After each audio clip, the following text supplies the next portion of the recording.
Thank you Jairam जी।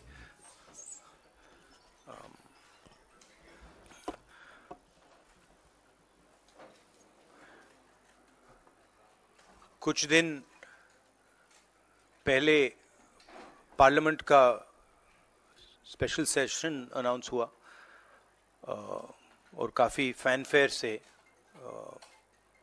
पुरानी parliament building से नई पार्लियामेंट बिल्डिंग में ट्रांजिशन हुआ।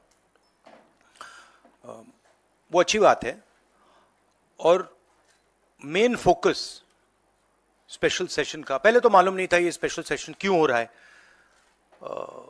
स्पेक्यूलेशन काफ़ी हुआ और फिर पता लगा कि इसका मेन फोकस महिला आरक्षण है। उसके बाद महिला आरक्षण तो बड़ी अच्छी चीज है, उसके बाद ये दो क्लॉजेज, इसमें दो फुटनोट्स हमें मिले। एक की महिला आरक्षण करने से पहले, महिला आरक्षण देने से पहले हमें सेंसस करना पड़ेगा और दूसरा डिलिमिटेशन करना पड़ेगा, और इन दोनों चीजों को करने के लिए बहुत साल लगेंगे।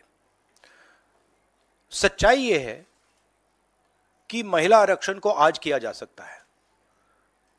33% आज जो सीट्स हैं लोकसभा में, विधानसभा में, वो महिलाओं को दी जा सकती हैं। कोई कॉम्प्लिकेटेड मामला नहीं है, मगर सरकार वो नहीं करना चाहती है। सरकार ने ये देश के सामने रख दिया है, मगर रियलिटी ये है कि ये इंप्लीमेंट आज से 10 साल बाद होगा। ये भी नहीं मालूम कि होगा या नहीं होगा। तो एक प्रकार से ये डिस्ट्रैक्शन टैक्टिक है, डाइवर्जन टैक्टिक है। डाइवर्जन किस चीज से हो रहा है? डाइवर्जन ओबीसी सेंसस से हो रहा है।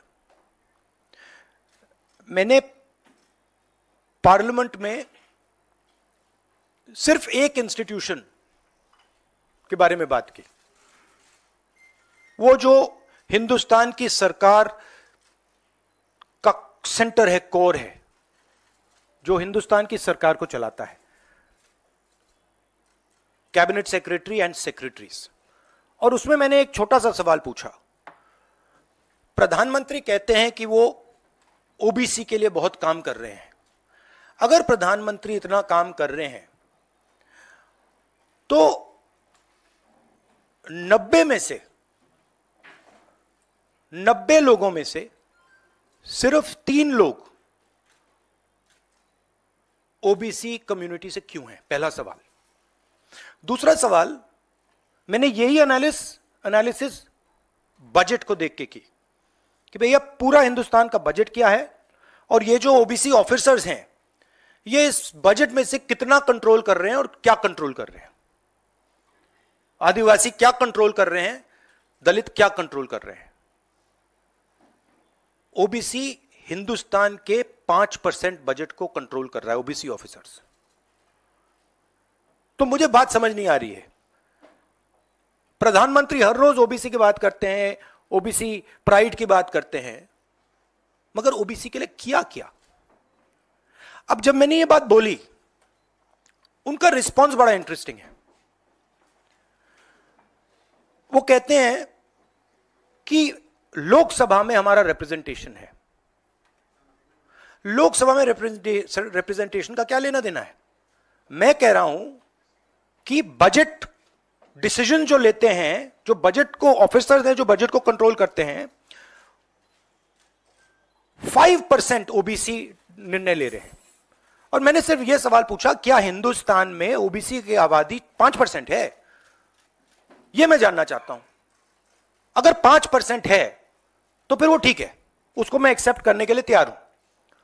मगर अगर वो 5% से ज्यादा है तो मुझे यह पता लगाना है, और एक बार मैं मन बना लेता हूं, मैं छोड़ता नहीं हूं, मुझे यह पता लगाना है ये ओबीसी हिंदुस्तान में कितने हैं, और जितने हैं उतनी भागीदारी इनको मिलनी चाहिए। अब आप किसी लोकसभा में किसी भी एमपी से पूछ लीजिए, लोकसभा को टेंपल ऑफ डेमोक्रेसी कहा जाता है। आप किसी भी बीजेपी के एमपी से पूछ लीजिए कि वो कोई डिसीजन लेता है, कोई कानून बनाता है, कोई कानून बनाने में भाग लेता है? किसी से भी पूछ लीजिए, बिल्कुल नहीं। ना कांग्रेस का एमपी इस लोकसभा में, ना बीजेपी का एमपी, ना कोई और इंडिया का एमपी कोई डिसीजन लेता है। मतलब एमपीज को जैसे मंदिर में मूर्ति होती है वैसे मूर्तियां बना रखी हैं, और ओबीसी की वहां पे मूर्तियां भर रखी हैं, मगर पावर बिल्कुल नहीं है। देश को चलाने में कोई भागीदारी नहीं है। यह सवाल मैंने उठाया है कि क्या, और हर ओबीसी युवा को यह समझना है कि क्या आपको इस देश को चलाने में भागीदारी मिलनी चाहिए, हां या ना? अगर मिलनी चाहिए तो क्या आपकी आबादी 5% है, हां या ना? यह सवाल है। और डिस्ट्रैक्शन इस बात से हो रहा है, बीजेपी को ये जो 2 पॉइंट्स हैं, महिला आरक्षण वाले, डिलिमिटेशन और सेंसस, इनको हटा देना चाहिए और एकदम महिलाओं को जो इज्जत मिलनी चाहिए, जो रिस्पेक्ट मिलनी चाहिए, जो भागीदारी होनी चाहिए, उनको एकदम वो कर दें। और कास्ट सेंसस का जो हमने डेटा निकाला था उसको पब्लिक कर दें, तो सारे हिंदुस्तान के ओबीसी युवाओं को पता लग जाए वो हैं कितने, और नया सेंसस कास्ट बेसिस पे करें। Thank you. एक करके प्लीज। और प्रधानमंत्री को अपने अगले भाषण में यह कहना है, यह समझाना है देश को कि हिंदुस्तान के सबसे जरूरी 90 अफसर जो हैं उनमें से सिर्फ 3 ओबीसी क्यों हैं? यह मेन सवाल है। और मैंने दलितों और आदिवासियों की बात ही नहीं की अभी। अंग्रेजी में कह देता हूं। The BJP came up with the idea of a special session. We appreciated that idea. With a lot of fanfare and pomp, we moved from the old building to the new building. The Prime Minister, in a very dramatic gesture, carried the Constitution of India from the old building to the new building. And he said that he is passing a very important law. And we agree with him.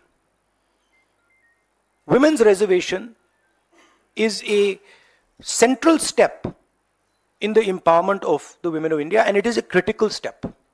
But when we read the fine print, we found something very interesting.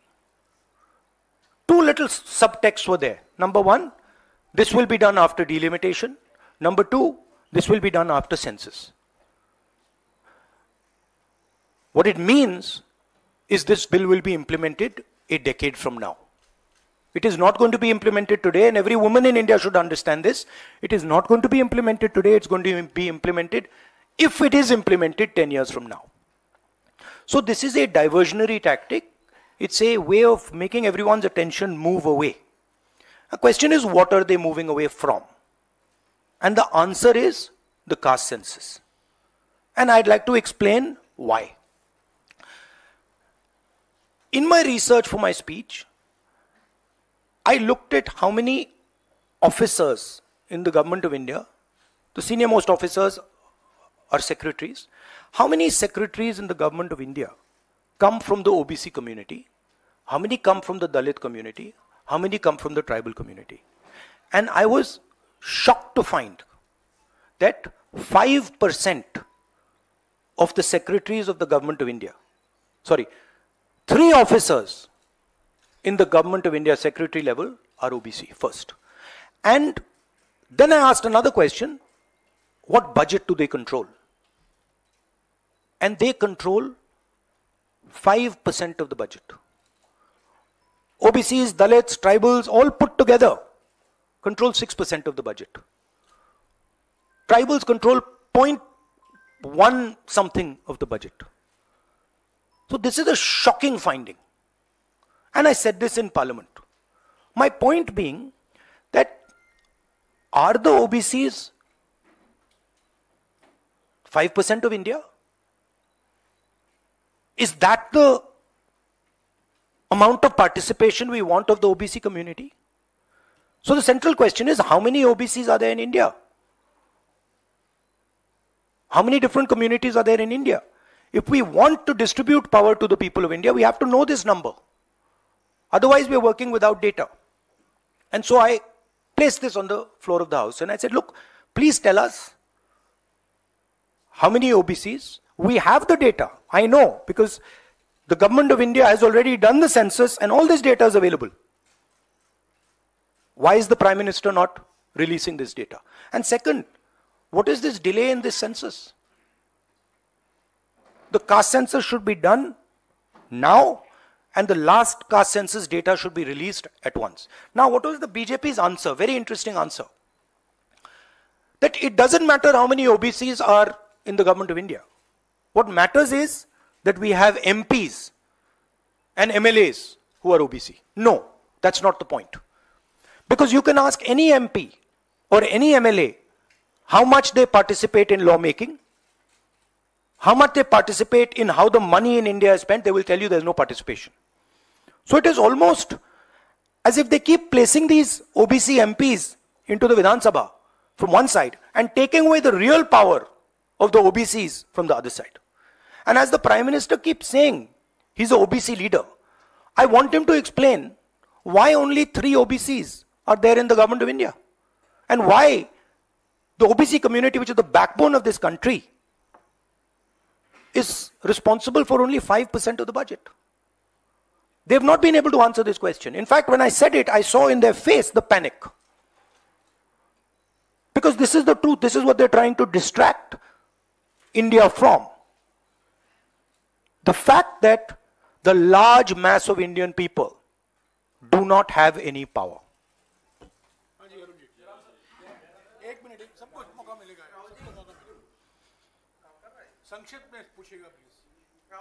मुद्दा है ये reservation, आज से नहीं, जब से ये अस्तित्व में आया आपने पेंडोरा बॉक्स एक तरह से उसको टच कर दिया। आप कल ये बात कह चुके अपनी स्पीच में कि भाई ये दो, सरकार तो नहीं दे रही, सरकार ने तो पास करा दिया बिल। अब सवाल उठता है आपका, क्या आप आगे चल के सरकार में भी, जैसे सेक्रेटरीज हैं, सरकार में भी और महिला आरक्षण में भी ओबीसीज के लिए अलग से व्यवस्था करने वाले? देखिए, सिंपल बात, स्टेप बाय स्टेप करना है। आपको चोट लगती है तो एक्सरे होती है, पता लगाना पड़ता है कि स्ट्रक्चर में कमजोरी कहां है, हड्डी कहां टूटी। मैं सिर्फ एक बात कह रहा हूं, पहला कदम एक्सरे है कि हमें पहले कास्ट सेंसस के माध्यम से हिंदुस्तान का एक्सरे करना है कि भैया हैं कितने लोग, ओबीसी कितने हैं, अलग अलग कम्युनिटीज कितनी हैं, ट्राइबल्स कितने, ये पहले टेबल पे तो रखो। डिसीजन लेने से पहले अगर हम अपने सामने डेटा ही नहीं रखेंगे तो डिसीजन कैसे लेंगे? वो तो आपने बात की बात की, मगर पहले हमारे सामने डेटा रखो। डेटा रखोगे मैं आपका जवाब दे दूंगा, आज तो डेटा ही नहीं है। दूसरी बात, मैंने अपने भाषण में कहा कि आजादी की जो मूवमेंट थी वो एक शुरुआत थी। Distribution of power, transfer of power to the people of India, Hindustan के लोगों को पावर ट्रांसफर करने का पहला बड़ा कदम था। उसके बाद हमने और कदम लिए हैं। कास्ट सेंसस से जो डेटा निकलेगा वो हिंदुस्तान की जनता को और पावर ट्रांसफर करने का तरीका है। मैं कह रहा हूं कि हिंदुस्तान के जो ओबीसीज हैं, दलित्स हैं, ट्राइबल्स हैं, बाकी लोग हैं, महिलाएं हैं, उनको हमने ट्रांसफर ऑफ पावर करना है। उनके लिए हमें पावर ट्रांसफर करना है, उनके हाथों में पावर डालनी है। फाउंडेशन वो है, और कास्ट सेंसस की जरूरत है, क्योंकि उसको समझे बिना हम ये कर ही नहीं सकते।